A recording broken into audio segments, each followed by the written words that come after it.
ರಚ್ಚು ಈ ಪರ್ಫಾರ್ಮೆನ್ಸ್ ತುಂಬಾ neat and very good performance ಅಂತ ಅನಿಸ್ತು ನನಗೆ. I'm just waiting for other contestants to come and perform. We'll see.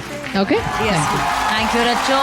Ajju ನಾನು ಅಷ್ಟೇ ನೆಕ್ಸ್ಟ್ ಪರ್ಫಾರ್ಮೆನ್ಸ್ ಆದಮೇಲೆ 2 ತೂಕ ಹಾಕಿ ನೋಡುವ. ಬಟ್ ನಿಮ್ಮಿಬ್ಬರ efforts were really very good. ತುಂಬ ಚೆನ್ನಾಗಿ. Thank you so much sir. Raghu choreography ಭಾಳ ಚೆನ್ನಾಗಿತ್ತು, ವೆರಿ ನೀಟ್ ಗೊತ್ತೋದು. ಆ್ಯಕ್ಚುಲಿ ತುಂಬ ಸ್ಟ್ರೈನ್ ಆಗುವಂಥ ಕೊರಿಯೋಗ್ರಫಿ ಇದು. ಏನಕ್ಕೆ ಸ್ಟ್ರೈನ್ ಅಂತ ಹೇಳಿದ್ರೆ ಸ್ಟೇಜ್ನ ಅಷ್ಟು ಚೆನ್ನಾಗಿ ಆಕ್ಯುಪೈ ಮಾಡ್ಕೋತಾರೆ. ಆಮೇಲೆ ಯಶ್ವಂತ್ ನಿನ್ಗೆ your flips are fantastic. Very perfect flips ಮಾಡ್ತೀಯ ನೀನು. ಒಂದು ಕಡೆ ನೀನು ಆ ಥರ ಹೈ ಎನರ್ಜಿ ಲೆವೆಲಲ್ಲಿ ಇದ್ದಾಗ ಇದನ್ನ ಪೂಜಾ ಭಾಳ ಚೆನ್ನಾಗಿ ಮ್ಯಾನೇಜ್ ಮಾಡ್ತಾಳೆ, ಬಾಡಿ ಲ್ಯಾಂಗ್ವೇಜ್ ಜೊತೆ ಎಕ್ಸ್ಪ್ರೆಷನ್ ಜೊತೆ. ನಿಮ್ಮಿಬ್ಬರು ಜೋಡಿನೇ ಭಾಳ ಚೆನ್ನಾಗಿದೆ. ಈ ಹಾಡು ಅದಕ್ಕೆ ಬಹಳ ಚೆನ್ನಾಗಿ ಹೊಂದ್ಕೊಂಡ್ ಬಂದಿದೆ. ನೀವಿಬ್ರು ಪರ್ಫಾರ್ಮ್ ಮಾಡಿದ್ದು, ನೀವಿಬ್ರು ಅಕ್ರೋಬ್ಯಾಟಿಕ್ಸ್ ಮ್ಯಾನೇಜ್ ಮಾಡಿದ್ದು ಬಹಳ ಚೆನ್ನಾಗಿತ್ತು. All the best. God bless you. Thank you so much sir. ಇಂದೇ ಡೌನ್ಲೋಡ್ ಮಾಡಿ ಮತ್ತು ನಿಮ್ಮ ನೆಚ್ಚಿನ ಶೋಗಳನ್ನು ಆನಂದಿಸಿ.